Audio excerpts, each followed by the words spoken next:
Dustin, where are you going? I want to get home to do my health homework. Oh, health homework? Dusty, it's Friday afternoon. Nobody goes to do homework on Friday afternoon. Let's go to Deere's party and get drunk. No way. I think health homework's pretty fun. Anyway, I've been learning some pretty nasty things about alcohol. Come on, Dusty, you sound like my mom. I can hold my liquor. It only takes about one shot of heavy liquor to affect your coordination. That's why I drink beer, because beer doesn't affect you as much. Actually, a can of beer and a shot of whiskey both have about the same amount of alcohol, half an ounce. What about wine? Wine also has about a half ounce. Yeah, but you don't get drunk off of one glass of beer or a cup of wine. But your judgment may be impaired enough to endanger yourself and others in any situation. Well, what do you expect me to do? Call my parents after I had one beer for lunch? That's not as bad as that. When alcohol enters your bloodstream, it starts to oxidize.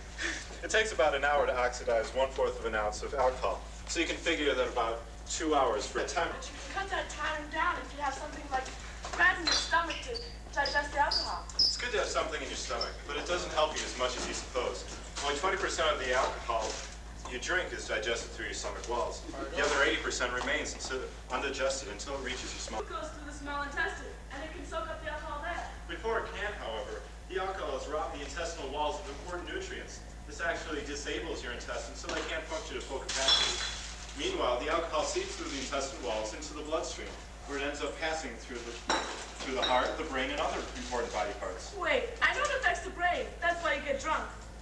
But what else does it do? Well, if you become dependent, you can get cirrhosis of the liver, brain damage, frequent aggressive behavior, impaired judgment, lengthened reaction time, loss of coordination, loss of emotional control, possible obesity, diversion of money from... You have to take into account the sedation, relaxation, and euphoria the other positive points alcohol has.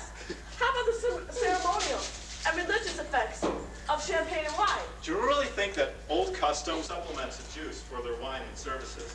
That relaxation you mentioned is actually depression. The euphoria disappears soon, and you're left with a high psychological dependence. If you want the euphoria back, you have to take a larger dose. And then a larger, and a larger. Aren't there any good points to alcohol? It can be used as a painkiller in emergency situations. It can be used as a disinfectant.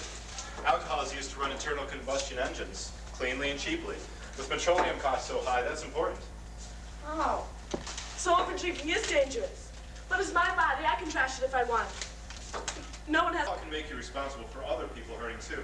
Child abuse, robberies, murder, rape, death, auto accidents, muggings, assault and battery, delinquency, gang violence, contraband, and the breaking up of your family. Okay.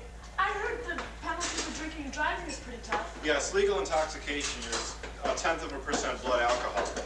If you're pulled over, the police can make you do the standard straight line test and ask you to take a breathalyzer test. If you take the test and it comes out positive, you automatically have your license revoked for 3 months. But if you refuse and are found guilty, your license can be suspended for 6 months. And a second offense can get you 1 year in jail. Ah, that's pretty rough, Dusty. But besides drunk driving, there aren't any alcohol-related offenses, are there? Of course there are. Over 50% of all violent crimes is in some way connected with alcohol. Gee, Dusty, you're pretty smart on all this stuff. So, if you don't want to go to Darren's party, what are you going to do? Well, I'm going to go home, do my health homework, and get stoned.